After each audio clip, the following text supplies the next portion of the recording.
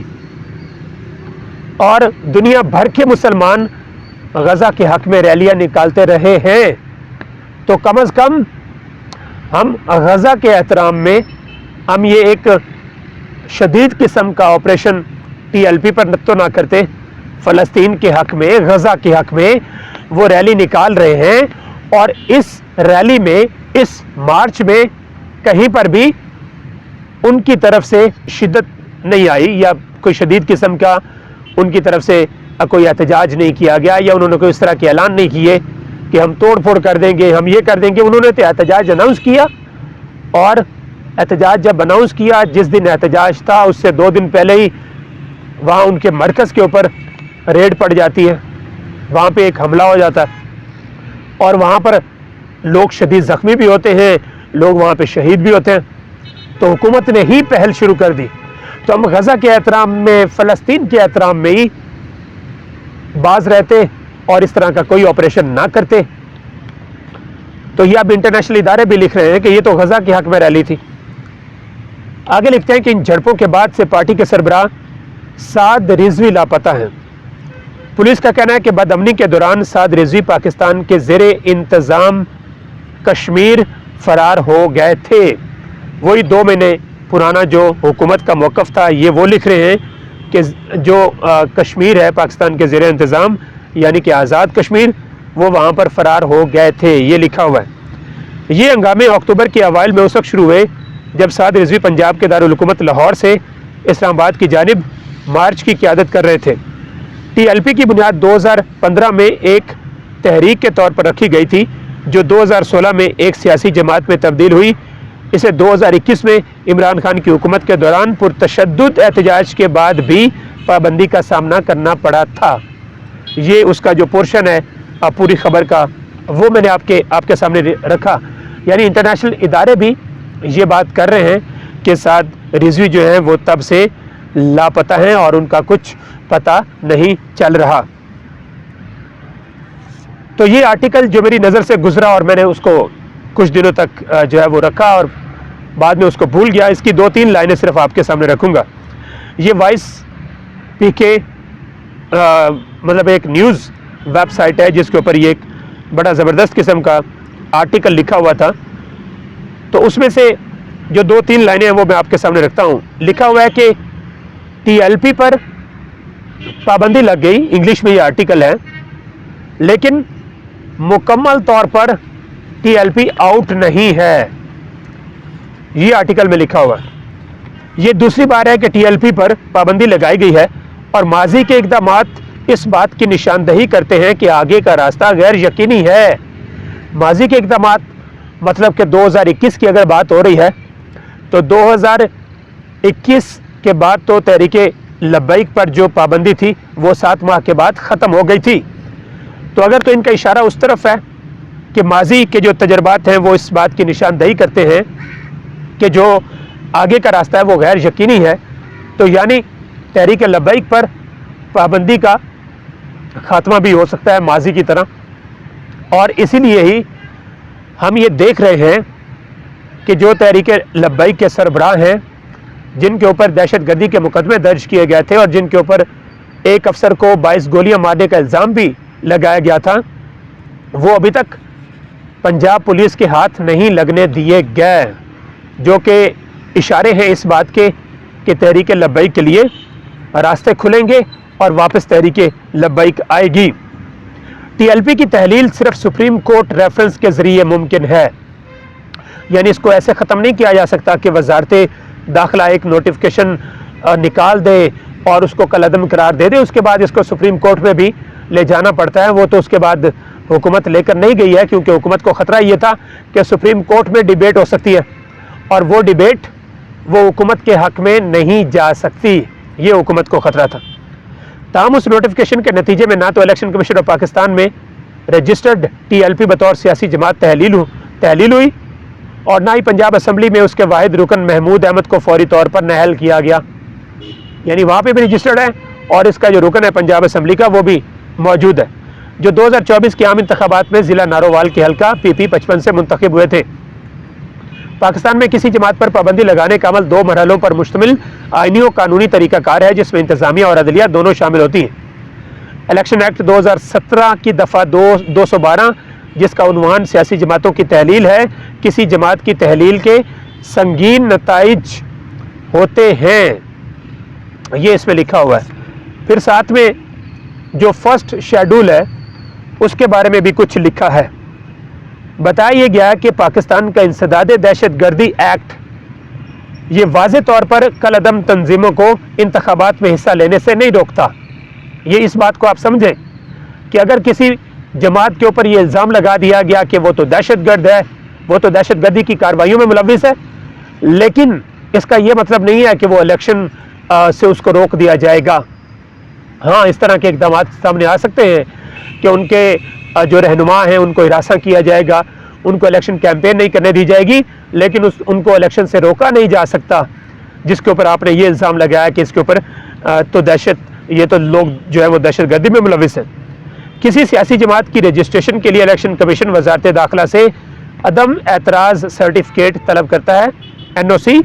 جس میں اس بات کی تصدیق ہوتی ہے کہ جماعت کسی بھی صورت میں دہشت گردی میں ملوث نہیں ہے۔ 80A کے مطابق، یعنی انسداد دہشت گردی ایکٹ کے مطابق، وفاقی حکومت کو کسی کالعدم تنظیم کے خلاف درج ذیل اقدامات کرنے ہوتے ہیں۔ دفتر سیل کرنا وہ کر دیا انہوں نے، بینک اکاؤنٹس مجبت کرنا وہ کر دیے، کئی ارب روپے کے اثاثے بھی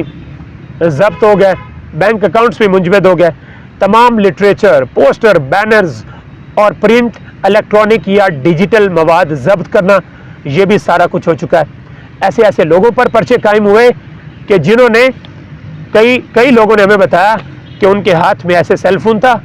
اور سیل فون کے پیچھے یعنی کور پر وہاں پر کہیں علامہ سعد رضوی کی تصویر تھی اور اس کے اوپر بھی پرچہ ہو گیا۔ تو اس طرح کے اقدامات بھی نظر آئے، کہیں پر دیواروں پر لکھی ہوئی چیزیں مٹا دی گئیں، دکانوں پر لکھی ہوئی چیزیں مٹا دی گئیں، نعرے مٹا دیے گئے، میڈیا کے ذریعے ان کے مواد یا بیانیے کی تشہیر روکنا، ان کا مواد روکا گیا ہے میڈیا کے اوپر۔ وہاں پر مرید کے میں صحافی ریحان طارق نے بتایا کہ کسی میڈیا پرسن کو وہاں پر جانے کی اجازت نہیں دی گئی، کسی میڈیا کے DSNG کو جانے کی اجازت نہیں دی گئی تھی، تو یہ سارا بھی کر لیا۔ مین سٹریم میڈیا کے اوپر ان کے بیانیے کی تشہیر کو بھی روکا گیا۔ لیکن ایک کام ضرور ہوتا ہے، اگر علامہ ظہیر الحسن کو 35 سال کی سزا ہوتی ہے تو سارا دن میڈیا اس خبر کو چلاتا ہے، یہ ضرور ہوتا ہے۔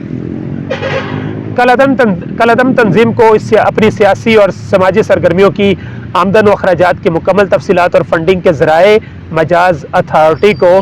فراہم کرنا ہوتے ہیں۔ ان پابندیوں کے باعث کسی سیاسی جماعت کے لیے آزادانہ طور پر کام کرنا اور ترقی کرنا انتہائی مشکل ہو جاتا ہے۔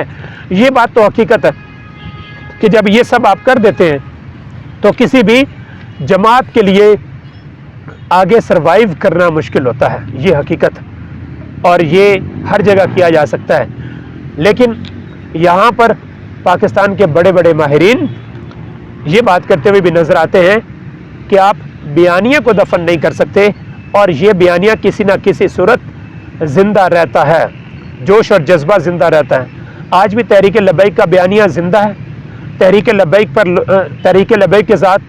لوگوں کی جو ہمدردی ہے وہ پہلے سے زیادہ بڑی ہے، پہلے سے زیادہ تعداد میں لوگ